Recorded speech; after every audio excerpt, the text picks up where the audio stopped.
The Lakers' post-elimination blues are like a recurring nightmare that fans are begging to wake up from. Frankly, sitting with this abysmal ending to what was a hyped season, you'd think that convincing LeBron to stick around is the only lifeline. It's not. Cap space flexibility first. Let's talk cap space.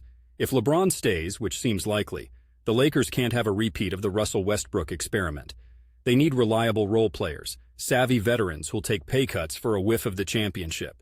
They need space to move. And here's the hard part.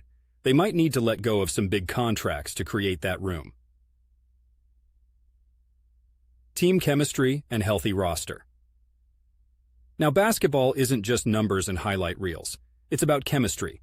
The Lakers need to concoct the right mix in the locker room. A few young, hungry players wouldn't hurt either. Someone who looks at LeBron and AD and thinks, let's grab a ring. Health is paramount too. A fully fit squad is non-negotiable. Anthony Davis playing north of 70 games would be a start. Defense wins championships. Then there's the defensive side of the ball. Frank Vogel knew it, and so did every other coach who's ever sniffed playoff success. The Lakers have to be stingy on defense. They need players who take sick pleasure in shutdown defense and enjoy a hard-fought 24-second shot clock violation as much as a flashy dunk. Smart coaching. The coaching staff has to be strategic, innovative, and adaptive. Whoever's at the helm next season needs to drill these stars into a cohesive unit that knows their playbook inside and out.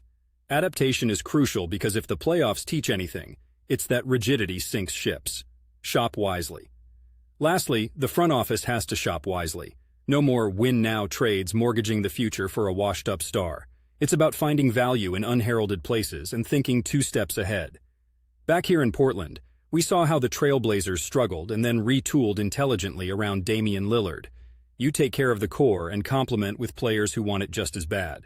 So, with a few of these adjustments, even as unspectacular as they might seem, next season's narrative could be very different. And just maybe, the Lakers' title aspirations could come back from the brink, stronger than ever.